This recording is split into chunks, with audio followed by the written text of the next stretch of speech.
Hey, what's up, everybody? Happy Wednesday to you as the Green Bay Packers prepare to take on the Dallas Cowboys in the wild card round. So it is time for our midweek chatter live Q&A to hop on here and see what everyone is thinking in regards to the Green Bay Packers. But as always, to give people a few minutes to get in here, we're going to cover the injury report first. Now, as I get to this, one thing to keep in mind is, as it says right there on the bottom, it was a very short practice today, scheduled to be about 55 minutes in duration.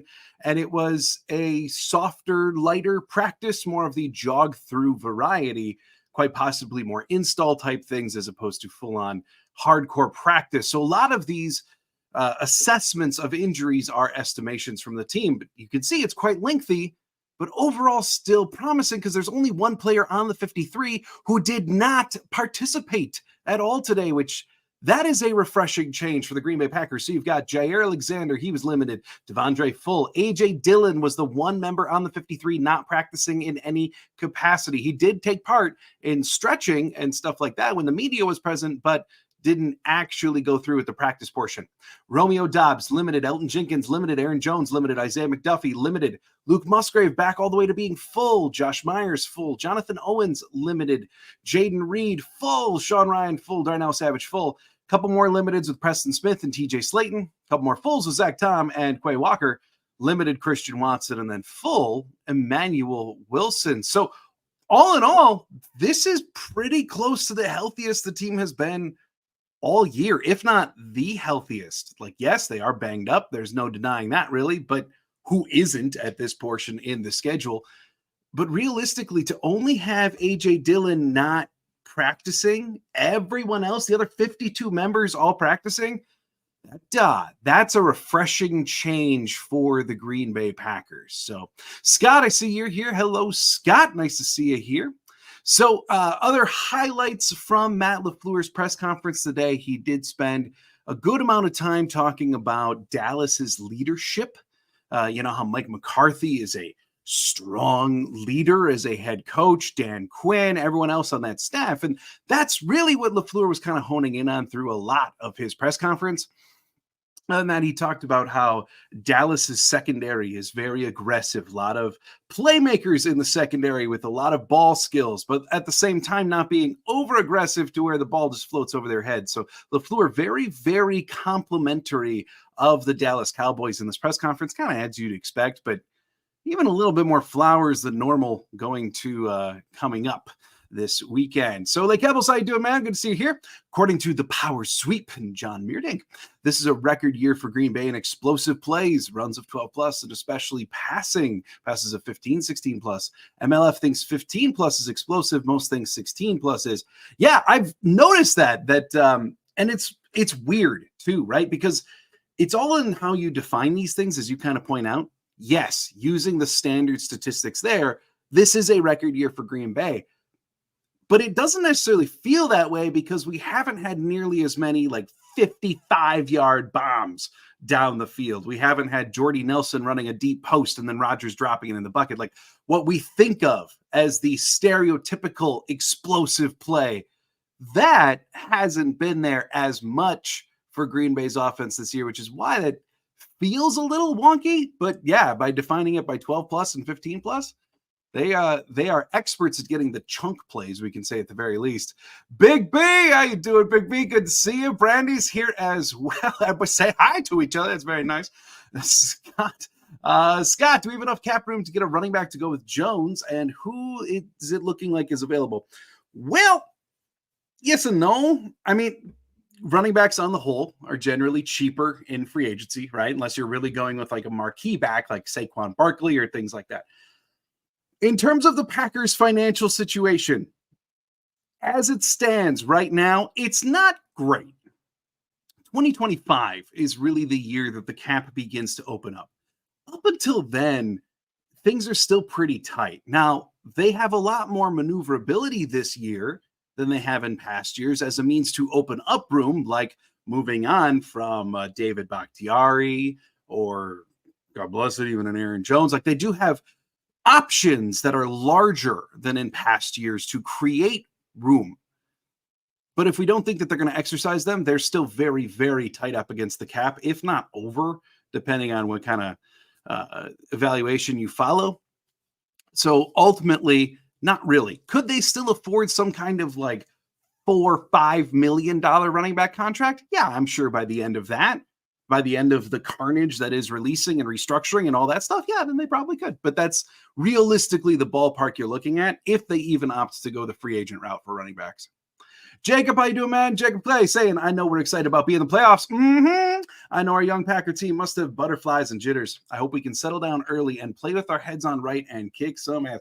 Yeah, I think Jordan Love is kind of like the perfect leader for this situation, right? Like the unflappable man that he is. Plus, you've got Aaron Jones. It just feels like the leadership structure of Green Bay now isn't necessarily focused on Zen, but rather than that, just kind of being calm and determined. And that, I think, will help alleviate some of the butterflies, some of the jitters. Yes, the Packers are a very young team, but by a lot of accounts, they're a pretty mature young team. Yeah, there's a few characters, sure, but like this team, by all accounts, has got its head right on its shoulders for the matchup coming in. What I'm a little worried about, honestly, is not so much butterflies and jitters, but just the idea of being in your first playoff game. They're riding high, coming off a couple of big wins. Can they sustain that level of drive, or are they going to underestimate a playoff opponent? I guess I'm a little bit more worried about that, so much as opposed to nervous jitters, I guess I would say. Lake Hebble's record in terms of the best of MLF as head coach. So, yeah, more even than the MVP seasons of 2020 and 2021. Yeah. You're saying the explosive plays are the record for Matt LaFleur as head coach of the Packers. Yeah. William Ryan, do you think Musgrave will be more involved for this game? Yeah, I think just kind of naturally. Like, it was his first game back following a month. Now we saw today his estimation on the practice report would be a full participant as opposed to limited like he had been. I think by all accounts, this is the week where we'll see presented more of the full game plan utilizing Kraft and Musgrave. I know he only had one catch for 11 yards in this last week. So, yeah, William, I see your follow-up question here. Will we run 12 personnel sets against Dallas? Yeah, I think that this makes more sense to bring it up as opposed to Chicago, especially given that there's a whole nother week of Musgrave actually being active and involved in the practice process as opposed to just trying to get him healthy enough to play. So yeah, I think we will. Brandy, how you doing, Brandy? You think the Packers can use 5 down linemen and still cover what they need to in the secondary? Ooh, it's going to be a tall order. I mean, right, the main concern with Dallas is obviously number 1, CeeDee Lamb, number 2, Brandon Cooks. Like, they certainly have the weaponry. I say it this way. I don't know as if they have a choice. My viewing of this game is if they go with like the Carolina approach or, where they drop everyone really far back, Dak Prescott will just pick them apart. So ultimately, can they still cover even if they're blitzing, even if they're using 5 down? It's going to be completely contingent on if they can actually get to Dak or not. So I think they're going to have to try at the very least. If they just drop 3 and drop it, or rush 3, drop everyone into coverage, I think they're going to get cooked. I think they got to try to get after Dak. What you're asking is quite possibly the key to the game. Is coverage going to be able to keep up if they need to dedicate extra rushers? Can they? Sure. But yeah, it's a really tall task, no doubt about it. Ayahuasca Data Scientist, how you doing, man? Hot take, Jordan's cap hit next year will exceed Aaron's cap hit this year. Whoo! So you think J Love's going to have a cap number of over 40 next year? I can't see that. I think, again, 2025, let's say Jordan Love signs that extension in May. They may throw a little bit of money in 2024, but that number we'll see kind of explode as the contract goes on. So maybe 2025, but I think next year they're going to try to keep J Love's number very, very close to what it is. Like Hebbles, I don't get misty-eyed over sports often, but that image of MLF choking up patting Jordan on the chest after Sunday's win got to me. So many doubters silenced. Yeah, that was one hell of a picture, right? I wish I still had it saved in my could pull it up here, but I don't. But I mean, what a cool picture. And it's been neat to see the evolution of the photography of those two together, because like you've got the training camp pictures where they're determined and talking, right? And it's a lot of I don't want to say stern, but a lot of staring at each other, right? And then you've got at the midpoint, there was that one really cool picture that was Jordan and LaFleur crouching next to each other in a locker, going over what looked like a tablet or a playbook, kind of the essence of teacher and student there. And then now you've got like the mission accomplished picture, the absolute pride from LaFleur, the look of Jordan of just like being happy yet the mission isn't done. It was yeah, you hit it spot on. They've got some really cool pictures together. Ayahuasca data scientist thoughts on Vrabel as defensive coordinator. I'll say this: it's not going to happen. I would love it, sure. I mean, I know his defense in Tennessee wasn't exactly stellar this year, but still, it's more of a culture hire, really. But there's two things in the way. One, I think Mike Vrabel is just going to walk into another head coaching job. Similar, like around mid-year, there were a lot of calls for maybe Tomlin's going to get fired, right? Well, and then a few Packer people were pining after, well, if we could get Tomlin. But if Tomlin were to get fired, he'd walk right into another head coaching job. And I think Vrabel's probably in that same class. Like, he's just going to go get another head coaching job. He's not going to be a DC anywhere. Even if he does settle back into being a DC, I'm not sure LaFleur and Vrabel necessarily ever loved each other in the 1 year that they worked together at Tennessee. I'm not sure that LaFleur, not that it's an insecurity thing or whatever, but Vrabel's a very, very large and authoritative like leader. I'm just not sure that would totally jive in Green Bay's culture at the moment. So, yeah, I have a hard time seeing that one occur on a lot of different levels. Like how Lamb had a career game last year against us. We got to run the ball like that again, forcing Parsons to be a more traditional linebacker, which really hurt them. Yeah, and if you go peruse Dallas Cowboy rooms, pods, whatever, there is a large criticism of Micah Parsons. Like if you're going to find one thing to criticize, it's the fact that he seems to be so focused on the quarterback that he occasionally forgets other responsibilities. And so, yes, I agree. If you can put him into more of that traditional linebacker role, then, he can't just fire off the ball at the line of scrimmage. And Dallas can be run on. Keep in mind, too, I'm going to pull out the exact numbers in the graphic in the game preview on Friday, but Dan Quinn, as defensive coordinator of Dallas, has really struggled against Shanahan-esque offenses this year, in part because of those offenses' ability to run the ball. So I think you hit it spot on, like Cowboys. That's one of the keys to the offense. Brandy, what unscouted looks are left in LaFleur's bag? Stay tuned. It's a mighty good question, right? Did they empty the playbook just trying to make the playoffs? I think what may actually come about is we may see some looks that we haven't seen because the entire group of personnel may actually be there, which is something we really haven't seen this year, right? I mean, what does the passing offense completely look like when you have Christian Watson, Wicks, Dobbs, and Reed, and Milton and Heath? Like, what does that even look like from a schematic standpoint? And that does nothing to speak of the 12 personnel that now could be rolled out that they probably were very apprehensive to do earlier in the year with Kraft and Musgrave, when Kraft was very much learning how to participate in the NFL. LaFleur even talked in his press conference today about Kraft specifically in the growth. They knew he was capable of becoming a well-rounded tight end, but they didn't necessarily see that it was going to be so quick during Musgrave's absence. And LaFleur gave full credit to that to Kraft. So I think while maybe from a pure like schematic standpoint, maybe the plays, I don't want to say exhausted, but getting close to the bottom of the bag, but how he can use those plays with different personnel groupings, that we may just be the tip of the iceberg.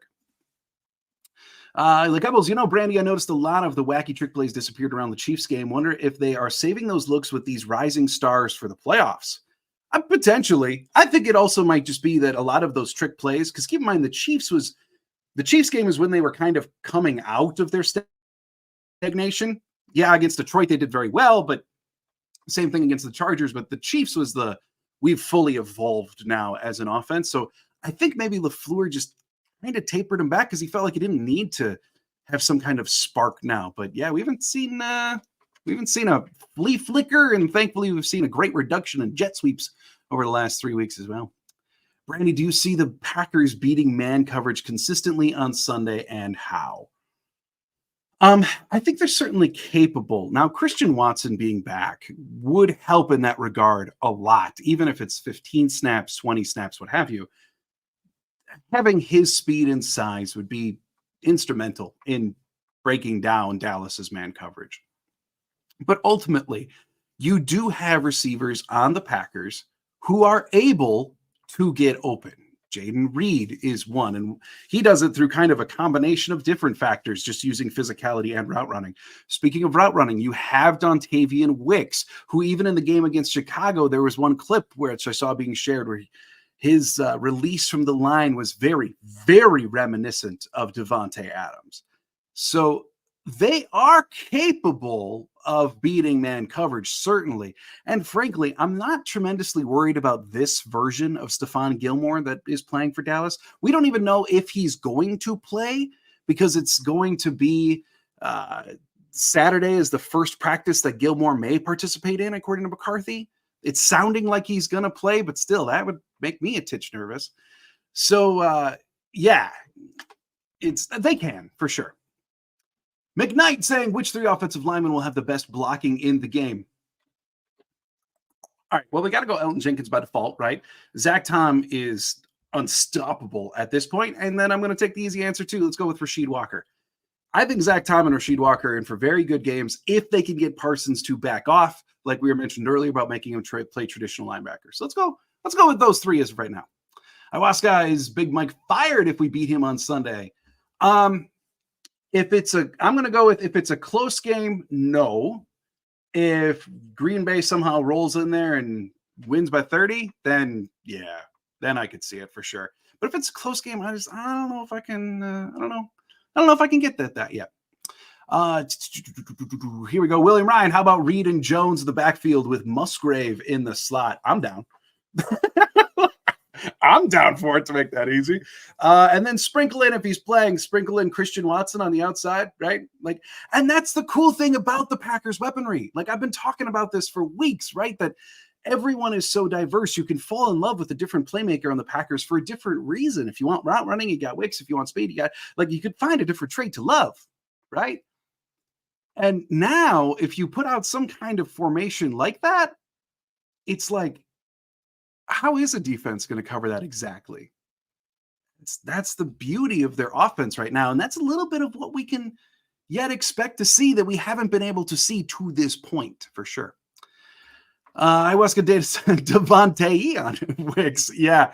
I mean, it is really cool. Like, there are certainly shades of Adams in Wicks's game. It's awesome. William Ryan, how do you feel about Zimmer as DC? Okay. Mostly good. Let's say that. I don't hate the idea of the Packers switching to a 4-3 base. Granted, nickel would still be like the true base, but just philosophically speaking, more of a 4-3. And that's obviously Zimmer's wheelhouse, right? Beyond that, Zimmer, I know the last 2 years in Minnesota, there was a lot of stuff about the league has figured out Zimmer's defense and he wasn't getting along with the locker room well anymore. But I kind of look at him like Vic Fangio in the regard of there have been a lot of imitators of the style of defense, but still the one that does it best is the one who created it. And then, so that's Zimmer, that's Fangio.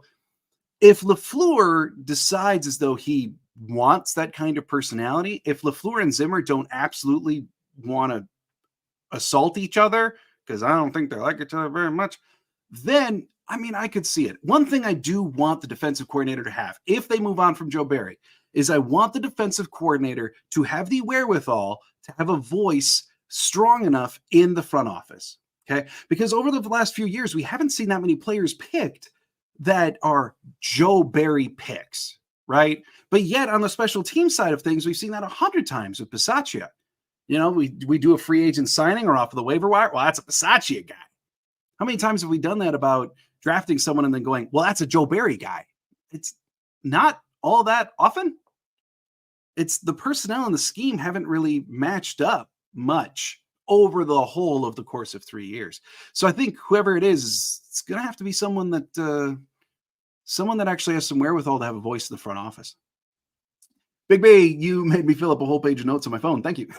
Of course. Thanks for being here.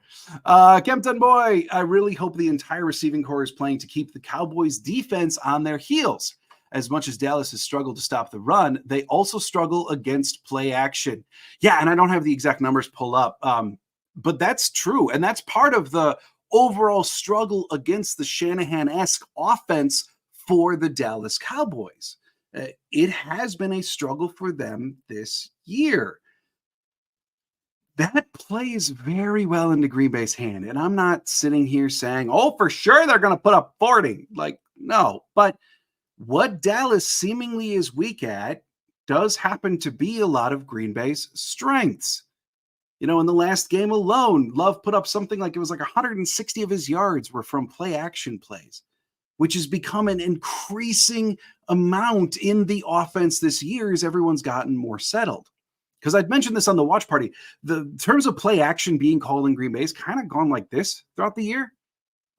Over the last few weeks, it's certainly on an upswing. And the offense being more successful with that in conjunction, I don't think that's a coinky-dink. So ultimately, Dallas's weakness do seem to play into Green Bay's strengths well for that side of the ball. That's something to look forward to, I would think.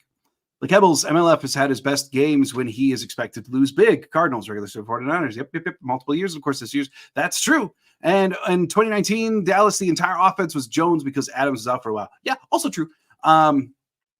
But ultimately, it's a weird thing. Yeah, right. And then there's other games where it's expected to be an easier game for Green Bay, and then they just forget to wake up in the morning.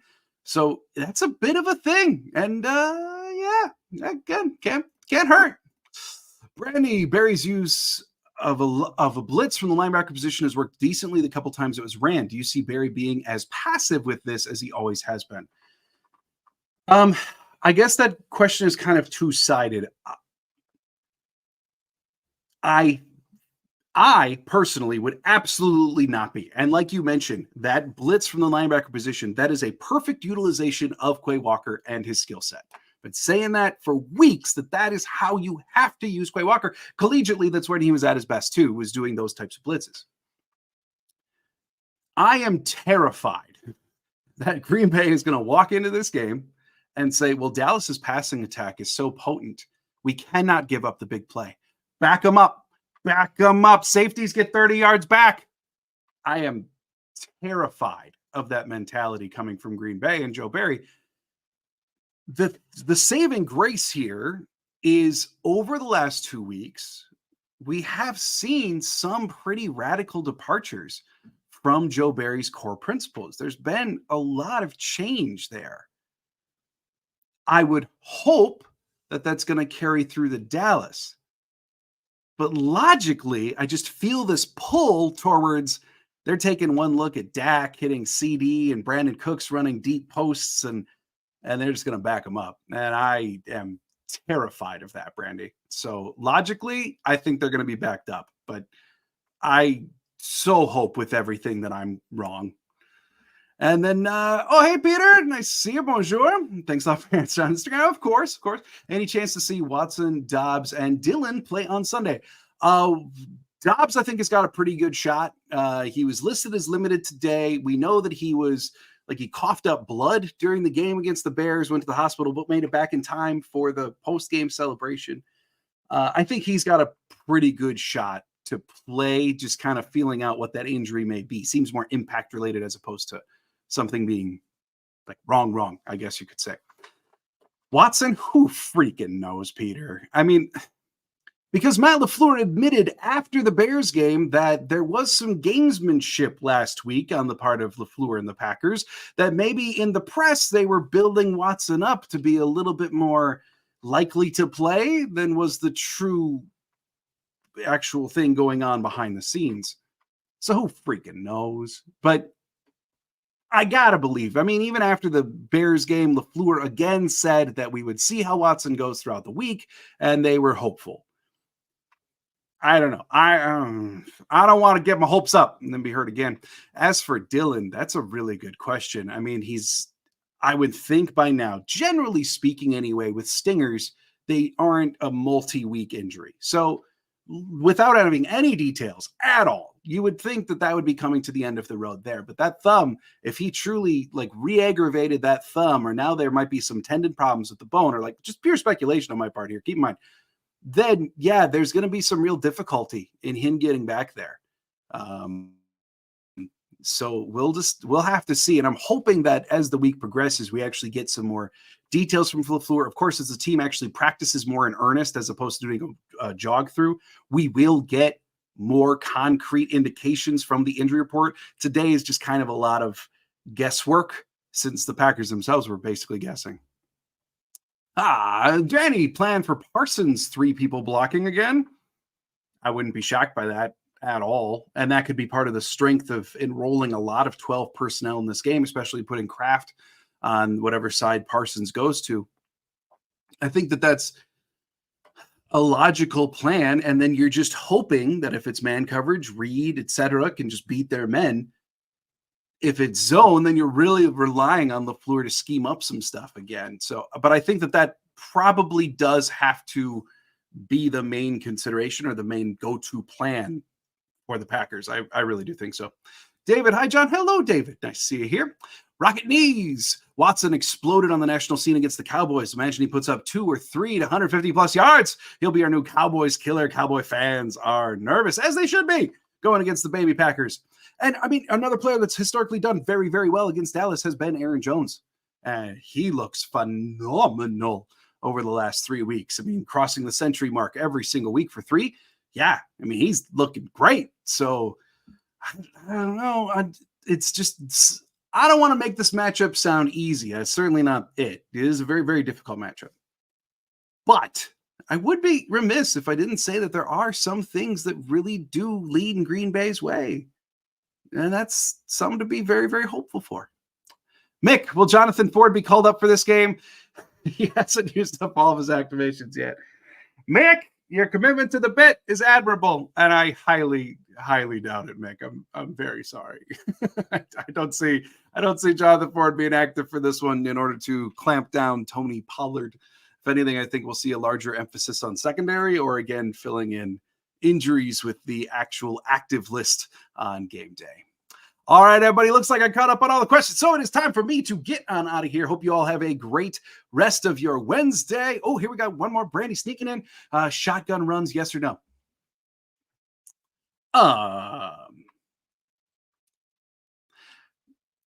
In theory, I don't mind them. Green Bay doesn't have the most success in the world running out of shotgun. I think specifically against Dallas, it could help if Micah Parsons is showing tendency to overcommit to getting love.